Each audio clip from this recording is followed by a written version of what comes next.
लिया, जैसे लेट कर इंसान एक घुटने के ऊपर अपना पैर रख लेता तो तलवा सामने हो जाता है। भगवान श्री कृष्ण जी के पैर में एक पद्म था, वो इतना चमक करता था, रात्रि के समय अगर कमरे में अंधेरे के अंदर उसको नंगा हो जाए पैर कपड़ा उसका, तो इतनी रोशनी करता जैसे 100 वाट का बल्ब होता है, इतनी चमक थी उसमें। तो दिन के समय और तलवे को ऐसे पैर के ऊपर पैर रखे वो लेटे हुए थे एक वृक्ष के नीचे। वो शिकारी जिसने उस कढ़ाई के कड़े का तीर बनवाया था जहर में बुझवा के, विषाक्त करवा के, उसको लिए हुए फिर रहा था।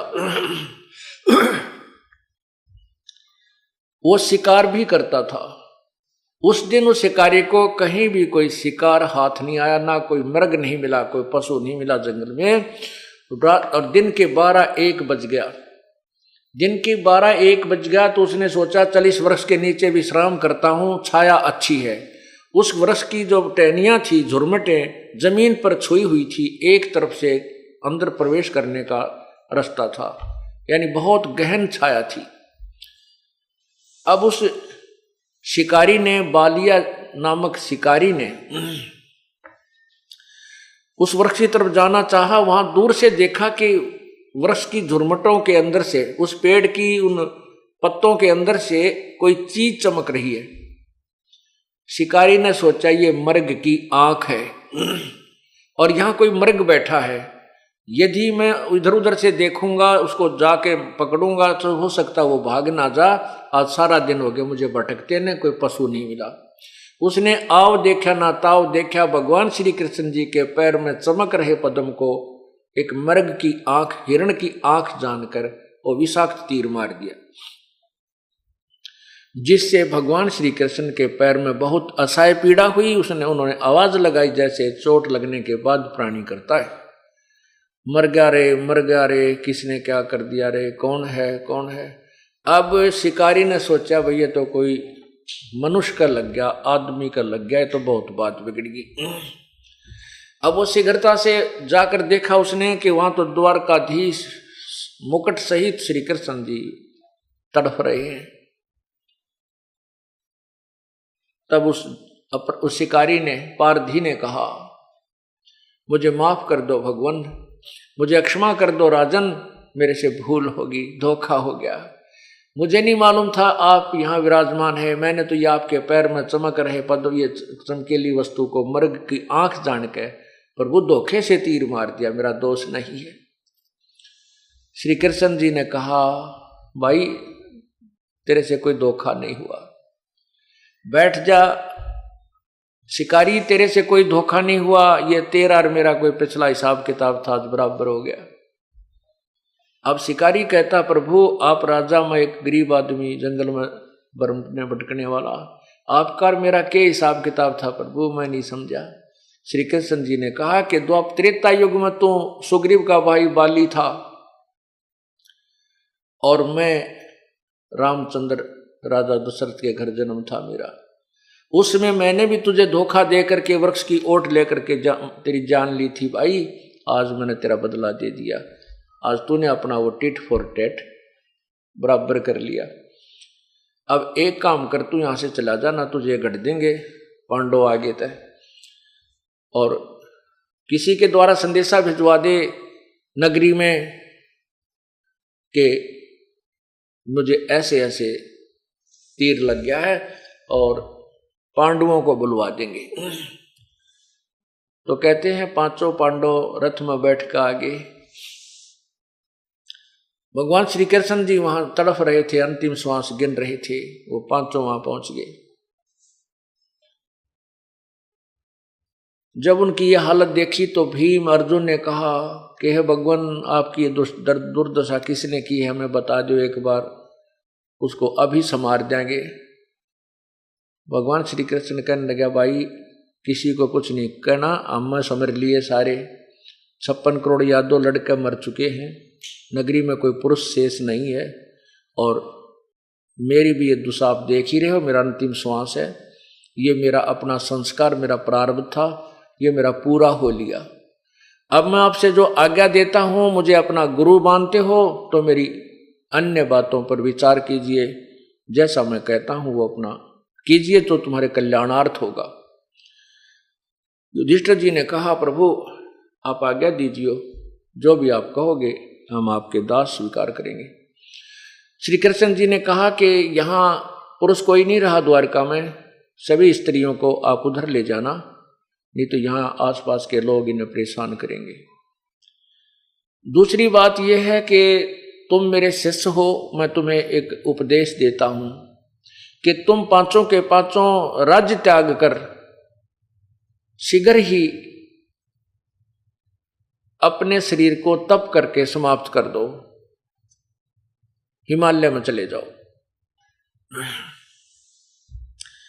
अब युधिष्ठिर ने पूछा कि जो आज्ञा आपकी प्रभु ऐसा ही होगा, लेकिन क्या मैं जान सकता हूं कि हम राज्य त्याग कर हिमालय में किस लिए गलें, किस लिए तप करें, मतलब अपना वो ऐसा अनुष्ठान किस उद्देश्य से आप कह रहे हो। श्री कृष्ण जी ने कहा कि तुमने जो महाभारत में पाप किए थे, युद्ध जो किया था, वो बंदूकघात तुम्हारे ऊपर बहुत भयंकर है, इसलिए तप करके वहां अपने शरीर को नष्ट कर दो। अब अर्जुन भी फिर सुन रहा था दूसरी बार वही बात श्री कृष्ण जी के मुखारविंद से।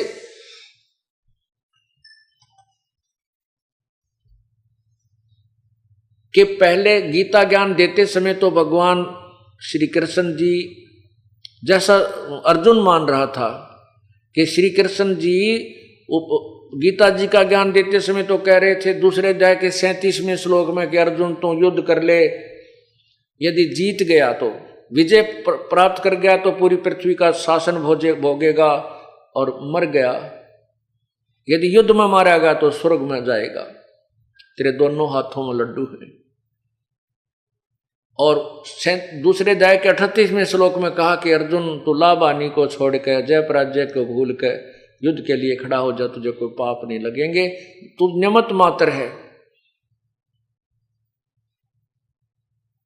अब 11वें अध्याय के 32वें श्लोक में कहा कि मैं बढ़ा हुआ काल हूं, सबको खाने के लिए आया हूं, और ये सब मैंने मार रखे हैं, तू तो निमित्त मात्र बन जा। 33वें श्लोक में ऐसा किया कि तू निमित्त मात्र बन जा और युद्ध के लिए खड़ा हो जा।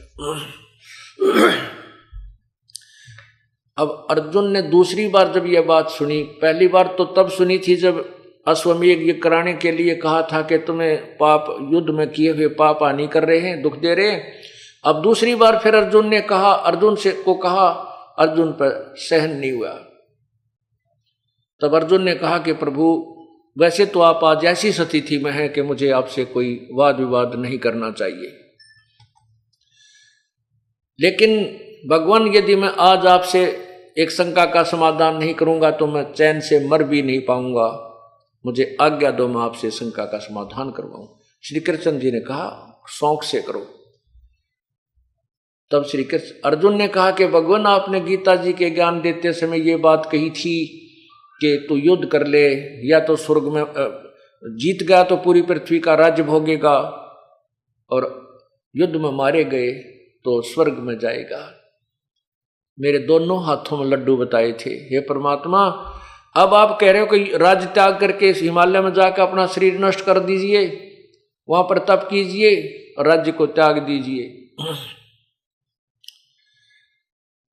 अब न तो हम पूरी पृथ्वी का राजभोग चुके सके, अब उम्र के हुई है हमारी अभी, और न ही हम युद्ध में मरकर स्वर्ग में जाने योग्य बात बनी। हमारे तो एक हाथ में भी लड्डू ना छोड़े आपने। ये शत्रुता आपने हमारे साथ किस उद्देश्य से की, अब मरते समय कम से कम ने न्यू तो बता दे। तो मित्र होकर हमारा शत्रु किस लिए बना रहा? ऐसे कटु वचन सुनकर युधिष्ठिर ने कहा, अर्जुन तुझे शोभा नहीं देता ऐसे समय में भगवान से ये बातें करनी। अब भगवान अंतिम सांस गिन रहे हैं और तू ऐसे उठपटांग बातें बोल रहा है। तब श्री कृष्ण जी ने कहा कि युधिष्ठिर इसको बोलने दे, इसको कहने दे अपने मन की बात, यो ठीक कह रहा है। कहता अर्जुन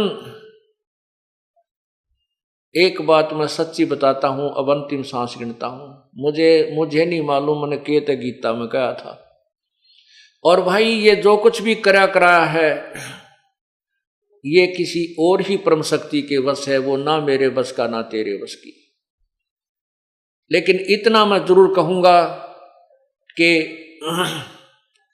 इतना मैं अवश्य कहूंगा कि तू ये कार्य जो हिमालय में जाकर के अपने शरीर को अवश्य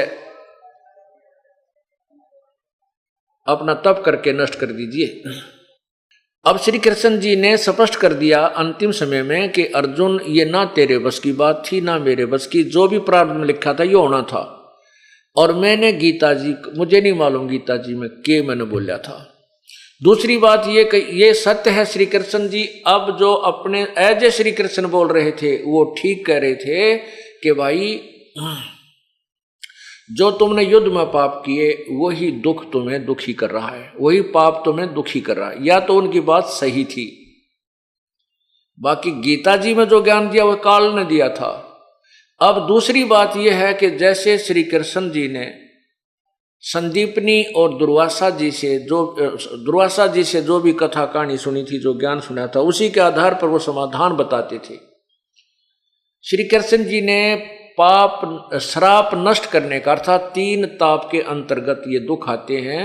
कोई देवता रुष्ट हो जाना, कोई किसी के द्वारा जंतर मंतर कर देना, किसी के द्वारा श्राप दे देना, ये 3 ताप में आते हैं। इस 3 ताप के कष्ट निवारण के लिए श्री कृष्ण जी ने विधि बताई थी। प्रथम तो यह बताई कि तुम इन सब कपड़ों को और कढ़ाई को जला कर घिसा के खत्म कर दो, ना रहेगा बांस ना बजेगी बांसुरी। लेकिन वो साप फिर भी नष्ट नहीं हुआ। दुर्वासा जी का जो श्राप था, जो साप था, वो खत्म नहीं हुआ। उसके बाद फिर यादव को फिर वापस में लड़ने मरने लगे। तब श्री कृष्ण जी ने यही कहा कि ये तुम्हें दुर्वासा का श्राप सेध रहा है, या सही बताई, लेकिन समाधान ठीक नहीं है इनका। इनके द्वारा बताई गई विधि से वो तीनों ताप नहीं कट सकते। परमात्मा कहते तुम कौन राम का जपते जापम, तात कटे ना ये तीनों तापम। तुम जिन भगवानों की, कौन से भगवान की भक्ति कर रहे हो जिनसे तुम्हारे 3 ताप भी नष्ट नहीं हो सकते। तो दूसरी बार जो विधि बताई श्री कृष्ण जी ने कि जमुना में नहाने से, जमुना के जल में स्नान करने से तुम्हारा श्राप नष्ट हो जाएगा। अब वो श्राप तो कटा नहीं, वो यादव कट गए, वहां जाकर लड़ मरे। एक तो ये बात समझ लेना कि जो हमें भ्रमित कर रहे हैं कि गंगा में नहाने से दुख पाप कट जाएंगे या जमुना में नहाने से पाप कट जाएंगे, ये जो कहने वाले तो सिंपल मैन है।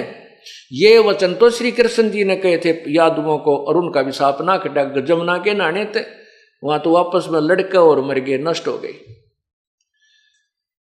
अभी 3 ताप का भी नाम नष्ट, 3 ताप का भी नाश पूर्ण परमात्मा की भक्ति से ही होता है।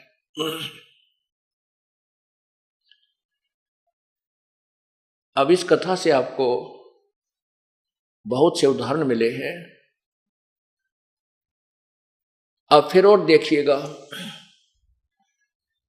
अब अर्जुन जो है गोपियों को लेकर के इंद्रप्रस्थ की ओर चल पड़ा। उसके हाथ में वही धनुष था जिसके द्वारा उसने महाभारत में विजय पाई थी। रास्ते में जंगली लोगों ने उन अर्जुन के ऊपर आक्रमण किया, गोपियों को लूट ले, कुछ गोपियों को ले गए, कुछ एक के गहने हार उतार कर ले गए और अर्जुन के को पीटा। अर्जुन से वो धनुष भी नहीं चला, जो गांडीव धनुष अर्जुन लिए हुआ था और जिसे महाभारत में पता नहीं कितनी अपनी पराक्रम दिखाया था, और वो ही धनुष उसमें अर्जुन से नहीं चला, हाथ भी ना उठा। तब जब अर्जुन ने कहा कि ये कृष्ण 1 नंबर का छलिया था, ये धोखेबाज था, इसने जब युद्ध करवाना था तब तो मुझे शक्ति दे दी, वो पाप करवाने के लिए मैं 1 तीर मारूं था 20 आदमियों के मां के वो पार हो जावा था, और आज वही अर्जुन, वही गांडीव धनुष, और ये हाथ भी ना उठते मेरे। यहां परमात्मा कहते हैं कबीर जी कि ना तो श्री कृष्ण जी धोखेबाज थे, ना वो काल थे। ये जो काल है ज्योति निरंजन भगवान है, जो ब्रह्मा विष्णु महेश से भी ऊपर शक्ति है, जो इस सारे संसार को यहाँ भ्रमित किए हुए है, ये धोखेबाज है। और वही यह सब क्रिया करा रहा है। वो ना विष्णु के वश है, ना शिव के वश, ना ब्रह्मा जी के वश, वो केवल पूर्ण परमात्मा जो ऐसे ऊपर की परम शक्ति है, परम अक्षर ब्रह्म, उसी के दाब में ये रहता है, उसी के अंतर्गत है। उसकी साधना करने से ये काल जीव से दूर रहता है, फिर काल का प्रभाव इस पर नहीं होता। अब ये पांचों, जब ये यज्ञ नहीं बजी, जब शंख नहीं बजा और यज्ञ अधूरी रह गई, भगवान श्री कृष्ण जी ने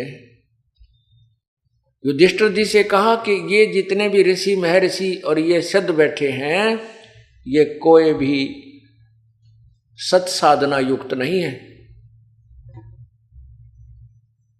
और ये सब पशु जोनि के प्राणी हैं। इस बात को सुनकर युधिष्ठिर के मन में शंका होगी, शंका होगी। तो युधिष्ठिर जी ने कहा कि हे भगवान, ये ऐसे ऐसे महापुरुष महर्षि, ये दुर्वासा जैसे और वशिष्ठ मुनि, विश्वामित्र, भारद्वाज जैसे महापुरुष,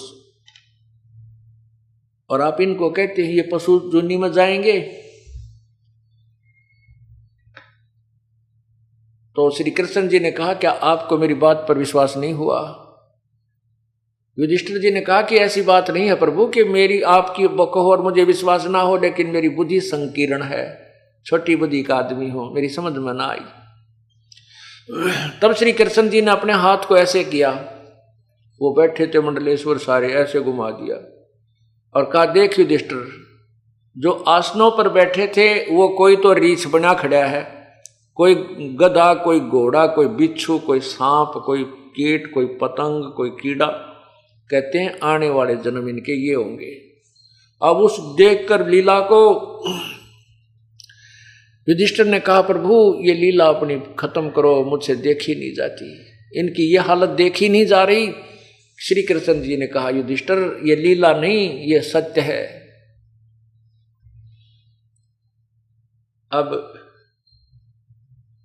क्या बताते हैं, आप विष्णु पुराण को पढ़कर देखना, रात्रि के समय दिखाऊंगा आपको।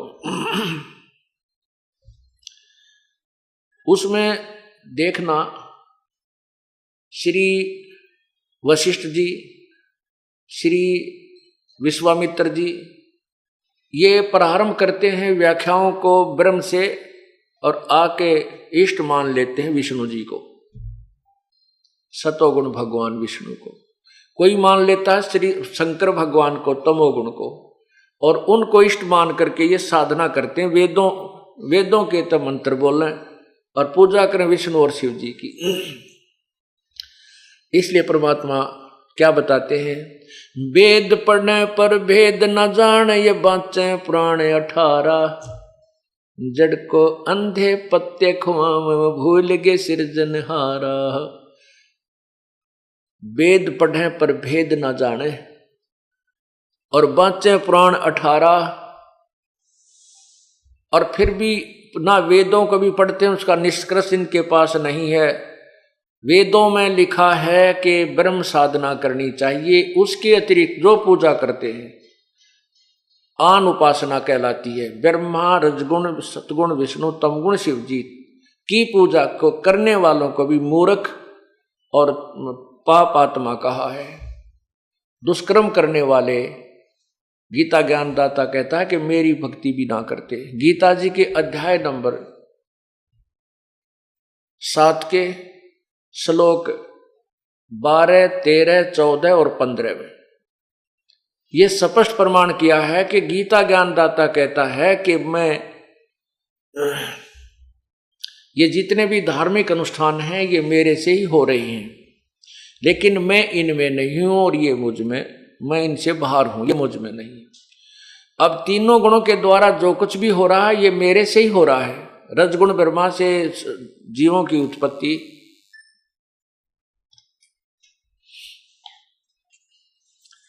अब देखिएगा श्रीमद् भगवत गीता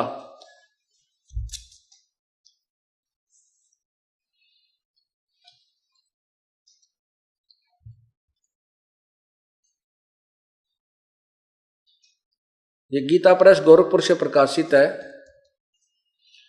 इसके अनुवादक हैं जय दयाल गोविंद का। इसके अध्याय नंबर 7 में आपको ये 3 मंत्र पढ़ाऊंगा, 4 अध्याय नंबर 7 का।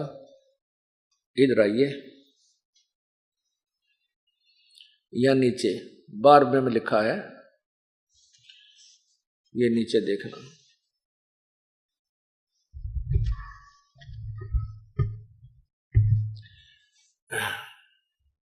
ये नीचे देखना। और भी जो सतगुण से उत्पन्न होने वाले भाव हैं, जो रजगुण से और तमगुण से होने वाले भाव, उन सब को मुझसे ही होने वाले ऐसा जान, परंतु वास्तव में मैं इनमें और वे मुझ में नहीं हैं।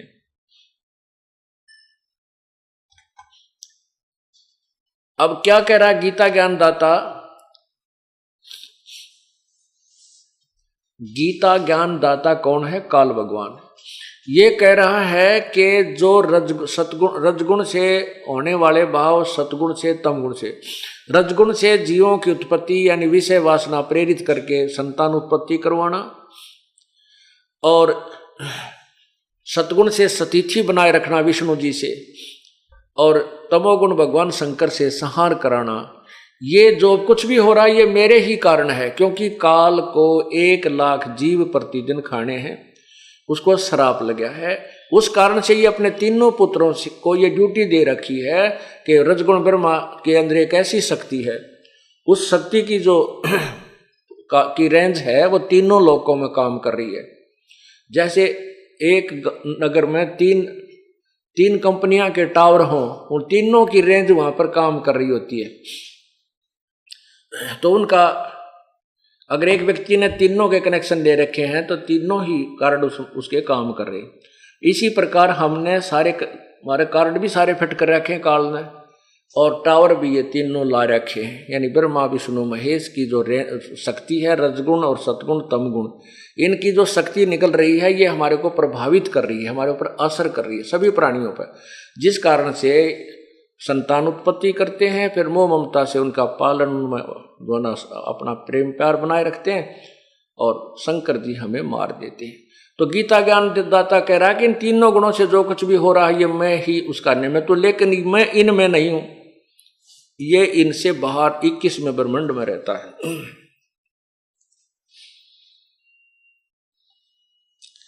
आगे देखो फिर क्या कहता है गीता ज्ञान दाता इसी गीता अध्याय नंबर 7 के श्लोक 13 में। 7 ये नीचे आइए, श्लोक 13 पीछे करिए ऐसे। अब देखना ये क्या है कि गुणों के कार्य रूप सात्विक, तामस, राजस और तामस, इन तीनों प्रकार के भावों से ये सारा संसार प्राणी समुदाय मोहित हो रहा है। इन तीनों गुणों से परे मुझ अविनाशी को नहीं जानता। इससे सिद्ध है कि इन तीनों रजगुण ब्रह्मा, सतगुण विष्णु, तमगुण शिव जी से अलग कोई और भगवान है, यानी वो जो गीता बोल रहा है। आगे देखिएगा, अब 14 में क्या कहा है, क्योंकि यह अलौकिक अर्थात अद्भुत त्रिगुणमयी मेरी माया, तीनों गुण रजगुण ब्रह्मा, सतगुण विष्णु, तमगुण शिव जी द्वारा ये क्रियाएं जो हो रही हैं ये बड़ी दुस्तर है, यानी बहुत खतरनाक है। जो पुरुष मुझको ही भजते हैं, ब्रह्मा विष्णु महेश से ऊपर जो ब्रह्म साधना करते हैं, इस माया का उल्लंघन कर जाते हैं, अर्थात वो इन ब्रह्मा विष्णु महेश से ऊपर उठ जाते हैं। आगे देखना 15वें में कमाल कर दिया, माया के द्वारा जिनका ज्ञान हरा जा चुका है, वो असुर स्वभाव को धारण किए हुए मनुष्यों में नीच दूषित कर्म करने वाले मूढ़ लोग मुझको नहीं भजते। पुण्यात्मा तीनों गुण रजगुण ब्रह्मा, सतगुण विष्णु जी, तमगुण शिव जी, ये कहते हैं कि जो इन तीनों गुणों तक ही सीमित है, इनसे अक्षणिक लाभ मिल रहा है, और फिर जन्म मृत्यु 84 लाख योनियां इनको बहुत ज्यादा भोगनी पड़ती हैं। इनसे ऊपर जो अन्य साधना करने को तैयार नहीं है, उस जिनका इन तीनों गुणों के त्रिगुणमयी माया के द्वारा ज्ञान हरा जा चुका है, वो राक्षस स्वभाव को धारण किए हुए मनुष्यों में नीच दूषित कर्म करने वाले मूर्ख मुझे भी ना बजते। अब इसी गीता जय 7 के 21 से 23 को और पढ़ कर देखिएगा, 20 से 23 तक ये देखिएगा, अध्याय नंबर 7 और मंत्र नंबर 20 देखिए नीचे। उन भोगों की कामना द्वारा जिनका ज्ञान हरा जा चुका है, अपने स्वभाव से प्रेरित होकर उस नियम को धारण करके अन्य देवताओं को भजते हैं, पूजते हैं। गीता ज्ञान दाता से अलग जो और पूजाएं करते हैं, तीनों गुणों की, रजगुण ब्रह्मा सद्गुण विष्णु को पूजते हैं, अन्य देवताओं को पूजते हैं। नीचे देखिए, और जो सकाम भक्त जिस देवता के स्वरूप को श्रद्धा से पूजना चाहता है, उस भगत की श्रद्धा को मैं उसी देवता के प्रति स्थिर करता हूं। फिर देखना, यह कमाल कर दिया। वह पुरुष उस श्रद्धा से युक्त होकर उस देवता की पूजन करता है, वह उस देवता से मेरे द्वारा ही विधान किए हुए उन इच्छित भोगों को निसंदेह प्राप्त करता। आगे देखना, अब इसमें सबका निर्णय दे दिया, परंतु उन अल्प बुद्धि वालों का वह फल नाशवान है। देवताओं को पूजने वाले देवताओं को प्राप्त होते हैं और मेरा भक्त मुझको ही प्राप्त होते हैं।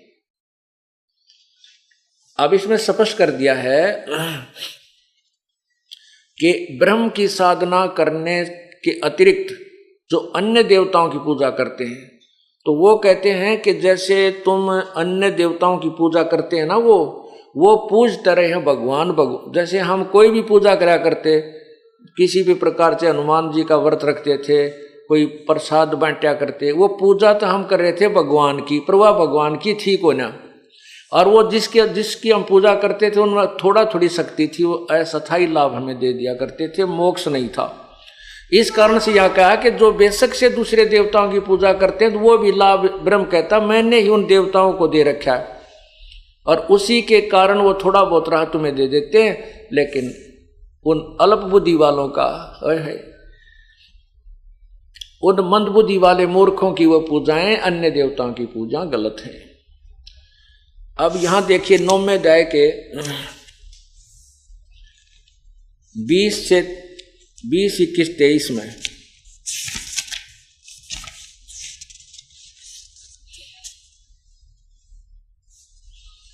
ये देखिएगा, पवित्र गीता जी अध्याय नंबर 9 और नीचे देखिएगा 20 में। तीनों वेदों में विधान किए हुए सकाम त्रिविधा, तीनों वेदों में विधान किए सकाम कर्मों को करने वाले, सोमरस को पीने वाले पाप रहित पुरुष मुझको यज्ञों के द्वारा पूजकर स्वर्ग की प्राप्ति चाहते हैं। वे पुरुष अपने पुण्यों के फल स्वरूप स्वर्गलोक को प्राप्त होकर स्वर्ग में दिव्य देवताओं के भोगों को भोगते हैं। आगे देखना,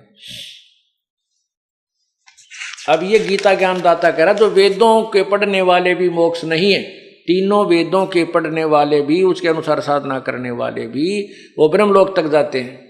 वे उस विशाल स्वर्गलोक को भोग कर पुण्य क्षीण होने पर मृत्यु को प्राप्त होते हैं। तीनों वेदों में कहे हुए सकाम कर्म का आश्रय लेने वाले, भोगों की कामना करने वाले पुरुष बार बार आवागमन को प्राप्त होते हैं, अर्थात पुण्य के प्रभाव से स्वर्ग में जाते हैं और पुण्य क्षीण होने पर भी मृतलोक में आते हैं। अब ये सभी देवता, आगे लिखो, फिर 23 में हो गया, फिर 24 देखिए। हाँ, फिर इसमें लिखा, अब ये 23 नंबर हो रहेगा। हे अर्जुन, यदि श्रद्धा से युक्त सकाम भक्त दूसरे देवताओं को पूजते हैं, वे भी मुझको ही पूजते हैं, किंतु उनका वह अविधि पूर्वक अर्थात अज्ञान पूर्वक है, अविधि पूर्वक है। कहने का भाव ये है कि जैसे वेदों में वर्णित विधि के अनुसार जो साधना करते हैं और फिर वो इष्ट मान लेते विष्णु जी को, शिव जी को, किसी को भी, वो पूजा तो मेरी वो करते रहे ब्रह्मांड का, और लेकिन कर रहे हैं वो गलत, वो अविधि पूर्वक कर रहे हैं। वो पूजा तो मेरी ये करना चाह रहे हैं पर वो गलत है उनकी।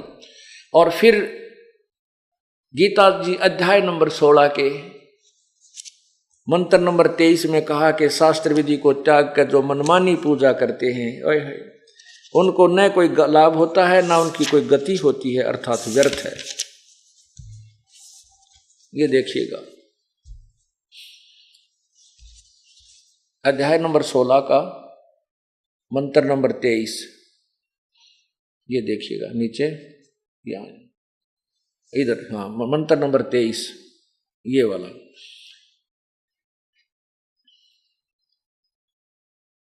जो पुरुष शास्त्र विधि को त्याग कर अपनी इच्छा से मनमाना आचरण करता है वह न सिद्धि को प्राप्त होता है, न परम गति को, और न ही सुख को ही, अर्थात व्यर्थ है। शास्त्र विधि को त्याग कर मनमानी पूजा करना अविधि पूर्वक, वो अविधि पूर्वक है। तो इस प्रकार अब क्या बताना चाहते हैं कि तीनों गुण रजगुण ब्रह्मा, सतगुण विष्णु, तमगुण शिव जी की पूजा ये ऋषि जी करा करते थे। और वही ऋषि महर्षि की पदवी पाकर वह मंडप में विराजमान थे। इस कारण से उनसे लाभ कुछ ना हुआ। वो स्वयं भी 84 लाख योनिया में जाएंगे। स्वर नर मुनि जन 33 करोड़ी, ये बंदे सभी निरंजन डोरी। ये सभी काल की डोर का बंद रहे हैं। ये भी जन्म मरण आवागमन के अंदर है। ये आपके पवित्र सदग्रंथ गीता जी ने प्रमाणित कर दिया। अब आपको ये प्रमाणित किया जाएगा कि रजगुण ब्रह्मा है, सतगुण विष्णु, तमगुण शिव जी। तब आपका विश्वास दृढ़ होगा कि सचमुच गीता जी का ज्ञान ओके है, बिल्कुल सही है, लेकिन ये सांकेतिक है।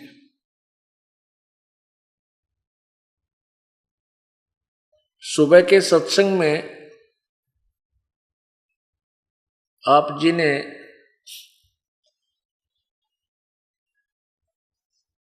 सुना कि गीता जी का ज्ञान किसने बोला था? प्रमाणित हुआ कि श्री कृष्ण जी के शरीर में ब्रह्म अर्थात क्षर पुरुष जिसे ज्योति निरंजन भी कहते हैं, जो काल भी कहलाता है, उसने प्रेतवत प्रवेश करके और गीता जी का ज्ञान बोला।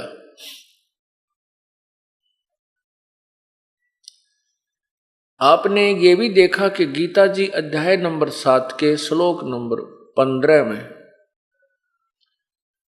12 से लेकर 12, 13, 14, 15 और 20, 21, 22, 23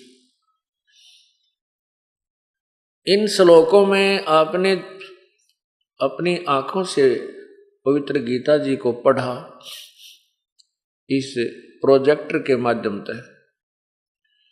उसमें लिखा है कि गीता ज्ञान दाता प्रभु कह रहा है कि जो प्राणी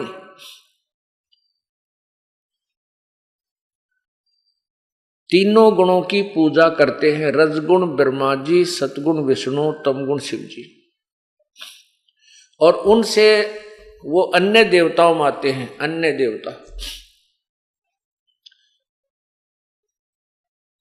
उनसे मिलने वाले अक्षणिक सुख पर ही वे आधारित हैं। उनको कितना समझाने की चेष्टा करे वो नहीं मानते। उनका ज्ञान उन्हीं देवताओं की, रजगुण ब्रह्मा जी, सतगुण विष्णु जी, तमगुण शिव जी की महिमा के ऊपर ही आधारित है। उन्हीं की महिमा सुनकर के वो उन्हीं के ऊपर आधारित है, उन्हीं की पूजा में लीन रहते हैं। वो अन्य ज्ञान सुनने को तैयार नहीं। उनके विषय में कहा कि जिन त्रिगुणमयी माया के द्वारा जिनका ज्ञान हरा जा चुका है, त्रिगुणमयी माया, वो राक्षस बुद्धि को धारण किए हुए, राक्षस स्वभाव को धारण किए हुए मनुष्यों में नीच दुष्कर्म करने वाले मूर्ख मुझे भी ना बजते, यानी गीता ज्ञान दाता कहता है वो मेरी भी भक्ति ना करते।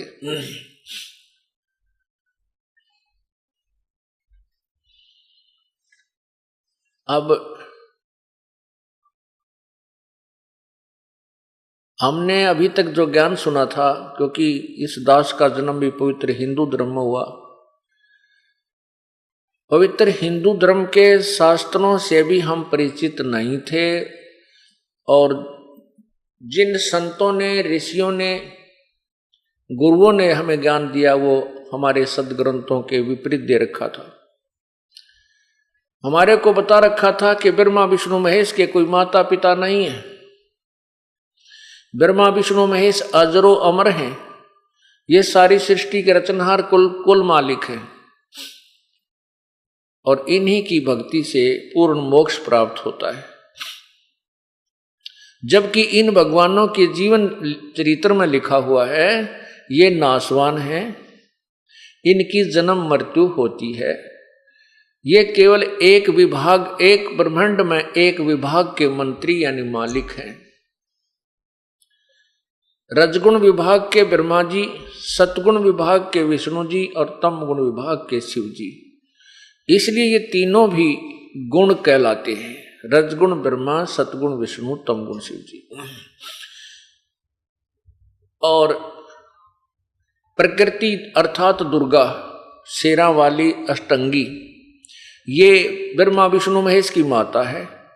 और ज्योति निरंजन क्षर पुरुष जिसने गीता जी का ज्ञान कहा है वो काल ब्रह्मा विष्णु महेश जी के पूज्य पिताजी हैं। आप पुण्यात्माओं, आपको ये सिद्ध करते हैं कि रजगुण ब्रह्मा जी हैं, सतगुण विष्णु जी, तमगुण शिव जी।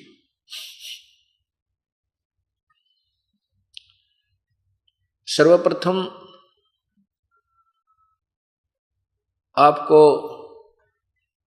और साथ में ये भी प्रमाण करना चाहूंगा कि ब्रह्मा विष्णु महेश के माता पिता कौन है।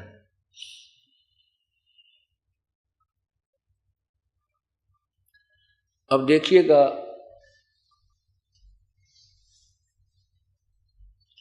श्री शिव पुराण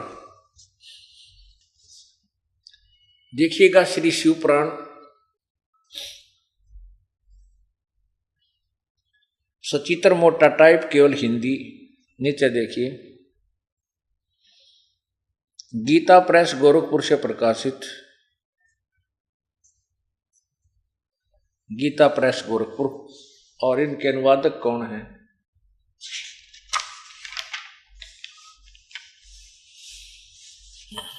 संक्षिप्त शिवपुराण, सचित्र मोटा टाइप,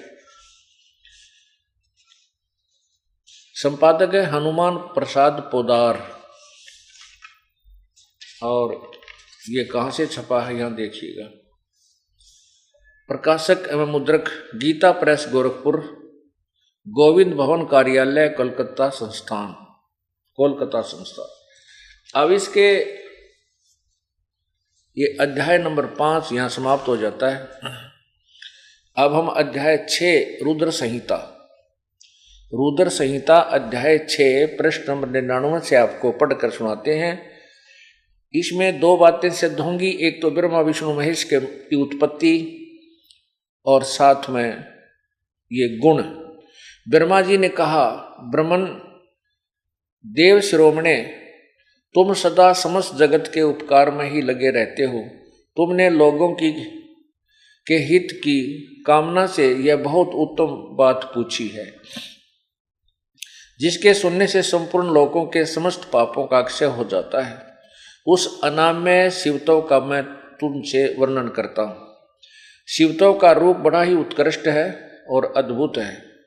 जिस समय समस्त चराचर जगत नष्ट हो गया था, सर्वत्र केवल अंधकार ही अंधकार था। देखना, प्रधान उस समय सत्य तत् सद्ब्रह्म, इस स्तुति से सत्य सुना जाता है, एकमात्र ही शेष था। ऊपर देखिए,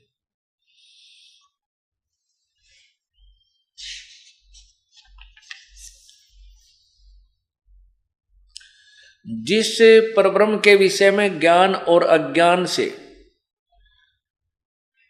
पूर्ण उक्तियों द्वारा इस प्रकार विकल्प किए जाते हैं, उसने कुछ काल के बाद द्वितीय की इच्छा प्रकट की। उसके भीतर एक से अनेक होने का संकल्प उदित हुआ।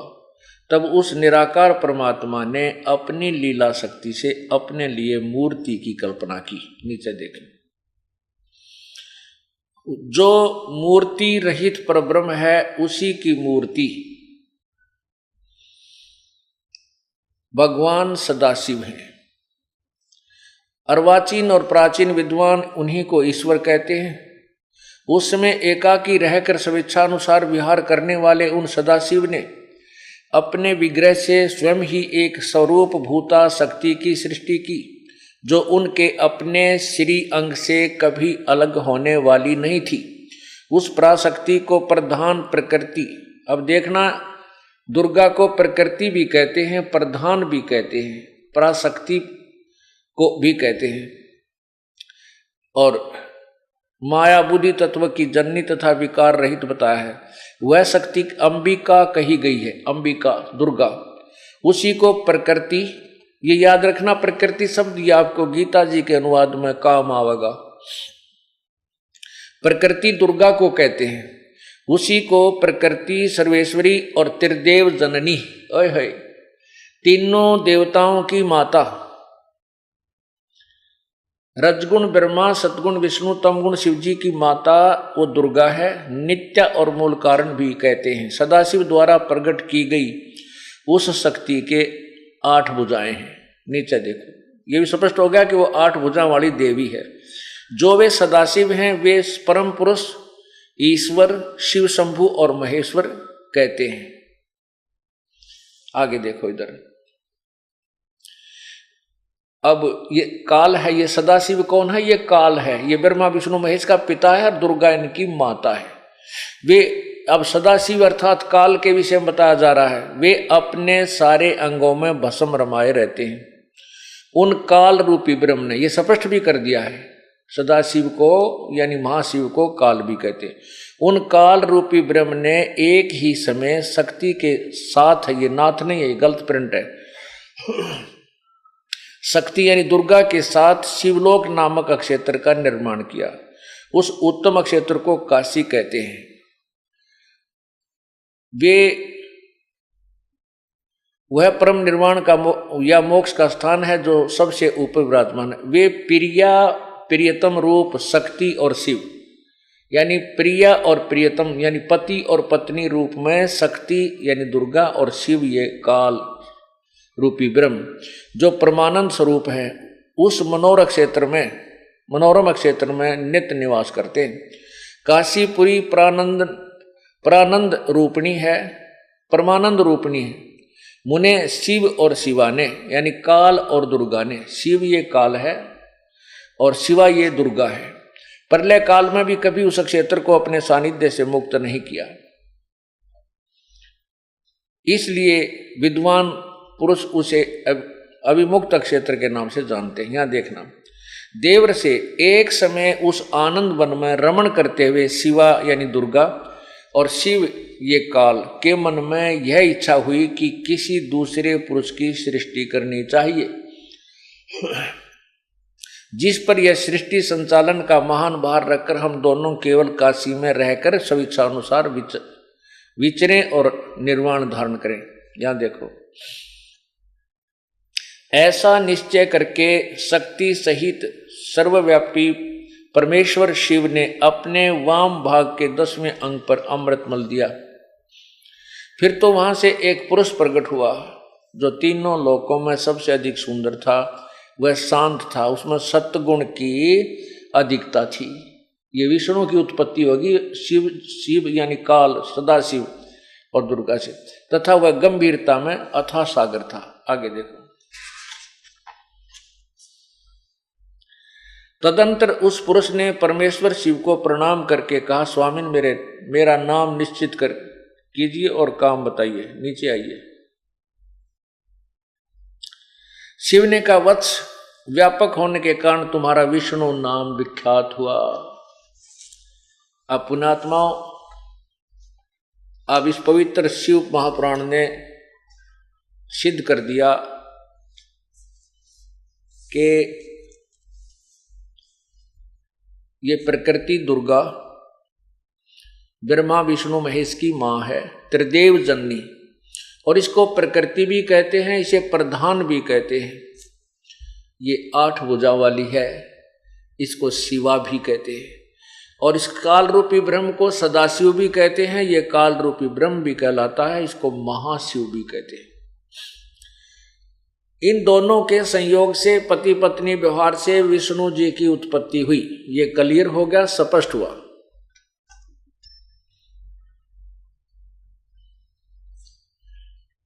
अब इसी देवी पुराण में ना शिव पुराण में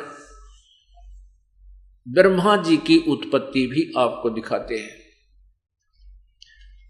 ये देखिएगा, यही शिव पुराण गीता प्रेस गोरखपुर से प्रकाशित है। और इसके ये अभी तक आपने ये नीचे देखिएगा, प्रश्न नंबर 102 पर नीचे आइएगा। ये 6ठा अध्याय समाप्त होगा, रुद्र संहिता का 6ठा अध्याय समाप्त हुआ। अब 7वां प्रारंभ होता है। ये रुद्र संहिता प्रश्न नंबर देखना इधर 103 पर। अब यहां देखना इधर, ब्रह्मा जी कहते हैं देव से नीचे आओ यहां। तत्पश्चात यानी विष्णु को उत्पन्न करने के पश्चात कल्याणकारी परमेश्वर शाम सदाशिव ने पूर्ववत जैसे शिव और शिवा के संयोग से विष्णु की उत्पत्ति हुई थी, पूर्ववत यत्न करके मुझे अपने दाहिने अंग से उत्पन्न किया। मुने उन महेश्वर ने मुझे तुरंत ही अपनी माया से मोहित करके नारायण देव की नाभि में डाल दिया और लीला पूर्वक मुझे वहां से उत्पन्न किया। तात भगवान शिव की माया से मोहित होने के कारण मेरी ज्ञान शक्ति इतनी दुर्बल हो रही थी कि मैंने उस कमल के सिवा दूसरे किसी को अपने शरीर का जनक या पिता नहीं जाना। मैं कौन हूं, कहां से आया हूं, मेरा क्या कार्य है, मैं किसका पुत्र होकर उत्पन्न हुआ हूं और किसने इसमें मेरा निर्माण किया है। इस प्रकार संशय में पड़े हुए मेरे मन में यह विचार उत्पन्न हुआ, मैं किसके लिए मोह में पड़ा हूं। जिसने मुझे उत्पन्न किया उसका पता लगाना तो बहुत सरल है। अब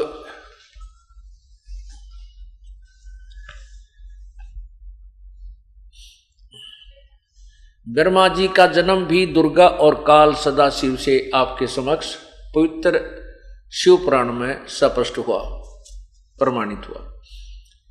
अब देखना है कि तीनों गुण क्या हैं। प्रश्न नंबर 109 नीचे से शुरू कीजिए, क्योंकि हमने अपने मतलब की बातें पढ़नी है। विष्णु मैं ही सृष्टि पालन, ये दुर्गा काल बोल रहा है, मैं ही और संहार करने वाले रज आदि त्रिविध गुणों द्वारा ब्रह्मा विष्णु रुद्र नाम से प्रसिद्ध होकर 3 रूप में पृथक पृथक प्रकट होता हूं। यानी एक इन ब्रह्मा विष्णु महेश से अलग कोई शक्ति है, वो कह रहा है कि ब्रह्मा विष्णु और रुद्र नाम से प्रसिद्ध तीनों रूपों में पृथक पृथक प्रकट होता हूं। साक्षात शिव गुणों से भिन्न है, वे प्रकृति और पुरुष से भी परे हैं। अद्वितीय नित्य अनंत पूर्ण एवं निरंजन परब्रह्म परमात्मा है। तीनों लोकों का पालन करने वाले श्री हरि भीतर से तमोगुण और बाहर से सतोगुण धारण करते हैं। त्रिलोकी का संहार करने वाले रुद्र भीतर से सत्वगुण और बाहर से तमोगुण धारण करते हैं, तथा त्रिभुवन सृष्टि करने वाले ब्रह्मा जी बाहर से और भीतर से रजोगुण। इस प्रकार ब्रह्मा विष्णु और रुद्र यानी शंकर, इन तीनों देवताओं में गुण है, परंतु शिव गुणातीत माने गए। अब यहां पर ये 4 हो गई, ब्रह्मा विष्णु और रुद्र, शंकर भगवान शिव जी, और ये परंतु शिव इनसे गुणातीत माने गए हैं। ये इनसे भी चौथा है। अब क्या है ये? ब्रह्मा विष्णु महेश, रजगुण ब्रह्मा, सतगुण विष्णु, तमगुण शिव जी सिद्ध हुए। अब हम आपको ये देवी भागवत महापुराण, इसको देखिए, हिंदी टीका सहित भाग 1 ये कहाँ से छपी है? अथ देवी भागवतम भाषा टीकम स महत्तम। इसके प्रकाशक हैं खेमराज श्री कृष्ण दास प्रकाशन बंबई 4। इसके तीसरे सकंद में ये देखिएगा, अथ श्रीमद देवी भागवते भाषा टीका युक्ते तृतीय सकंद प्रारंभते। इसमें हम यहाँ आएंगे, हमने केवल ये देखना है कि रजगुण ब्रह्मा है, सतगुण विष्णु, तमगुण शिव जी। इसमें अध्याय नंबर, ये देखना यहाँ पर अध्याय नंबर लिखा है, अध्याय नंबर 5 है, तीसरे सकंद का। अब अध्याय नंबर 5 के यहाँ देखना, मंत्र नंबर 8 में, 7 खत्म हो गया, 8 में, हे माता, ये शंकर भगवान बोल रहे हैं, हे माता, यदि हमारे ऊपर सदा दया युक्त हो तो हमको तमोगुण में किस प्रकार प्रदान किया है? ब्रह्मा रजोगुण और हरि सतगुण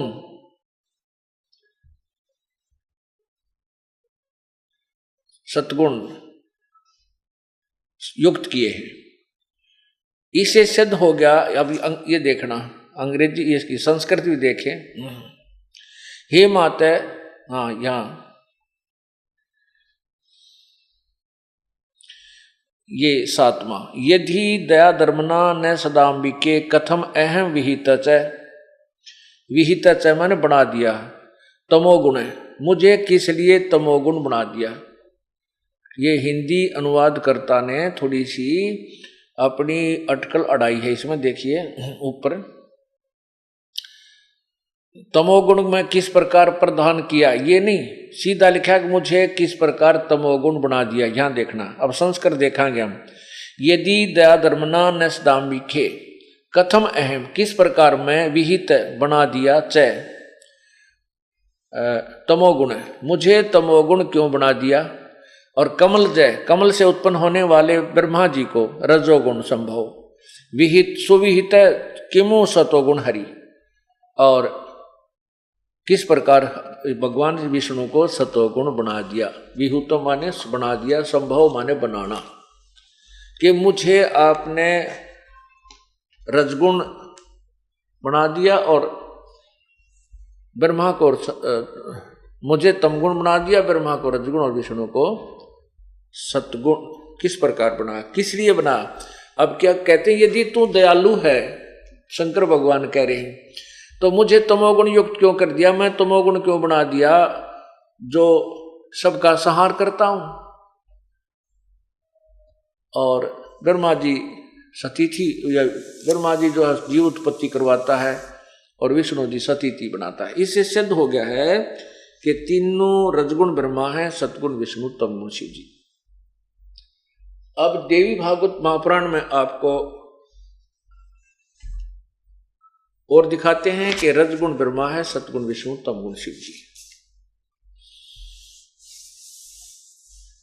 श्रीमद देवी भागवत मोटा टाइप, गीता प्रेस गोरखपुर से प्रकाशित।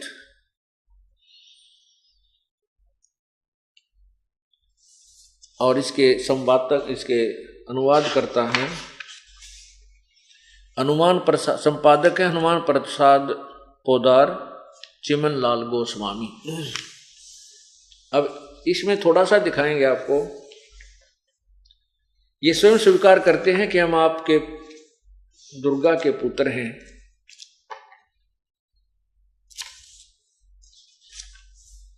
और ये नासवान है, अविनाशी नहीं है। ये देखिएगा,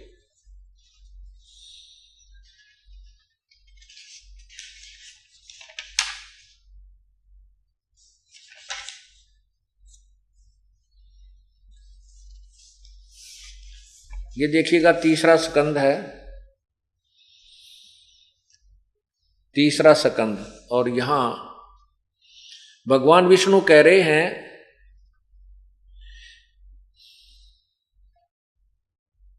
ये मूल प्रकृति है, दुर्गा के विषय में जानकारी दे रहे हैं विष्णु जी। परम पुरुष के साथ रहती हैं, ये शिव को ही परम पुरुष कह रहे हैं, काल यानी सदा शिव, काल को। ब्रह्मांड की रचना करके ये परम पुरुष को दिखाया करती है, परम पुरुष दृष्टा है। ये वे ही दिव्यांगना हैं जिनके प्रलय वर्ण में मुझे दर्शन हुए थे। उस समय मैं बालक रूप में था। मुझे पालने से पर ये झुला रही थी। वटवृक्ष के पत्थर पर एक सुदृढ़ सैया बिछी थी। उस पर लेट कर मैं पैर के अंगूठे को अपने कमल जैसे मुख में लेकर चूस रहा था। इन्हें देखकर मुझे पहले की बात याद आ गई है। ये हम सब की जननी है, अपनी माता है। इनके विषय में मेरी जितनी जानकारी है तथा मैं जो कुछ अनुभव कर चुका हूं वह कहता हूं, सुनो। ये 1 से 3 अध्याय में आपने तीसरे सकंद में पढ़ा। अब देखिएगा 123 पृष्ठ पर तीसरा सकंद ही है और ये 123 पृष्ठ है। यहां क्या बताते हैं? विष्णु जी कह रहे हैं, अपनी दुर्गा की स्तुति कर रहे हैं। हे तुम शुद्ध स्वरूपा हो, यह संसार तुम्ही से उद्भासित हो रहा है। मैं ब्रह्मा और शंकर हम सभी तुम्हारी कृपा से विद्यमान हैं। हमारा आविर्भाव माने जन्म, तिरोभाव माने मृत्यु यानी यहां से चले जाना हुआ करता है। केवल तुम नित्य हो, जगत जननी हो, प्रकृति और सनातनी देवी हो। प्रकृति नाम दुर्गा का है। ब्रह्मा विष्णु स्वीकार कर रहे हैं कि हम तो नित्य नहीं है, हमारे जन्म मृत्यु होती है। केवल तुम ही अविनाशी हो। नित्य माने अविनाशी। ये देखो भगवान शंकर बोले, देवी यदि महाभाग विष्णु तुम्ही से प्रकट हुए हैं तो उनके बाद उत्पन्न होने वाले ब्रह्मा भी तुम्हारे बालक हुए। विष्णु भी तुम्हारे से जन्म हुआ है तो ब्रह्मा भी आपके पुत्र हुए। और मैं तमोगुणी लीला करने वाला, तमोगुणी लीला करने वाला शंकर क्या तुम्हारी संतान नहीं हुआ? अर्थात मुझे भी उत्पन्न करने वाली तुम ही हो। सत साहेब। अब पढ़िए पवित्र गीता जी, कितना आनंद आएगा।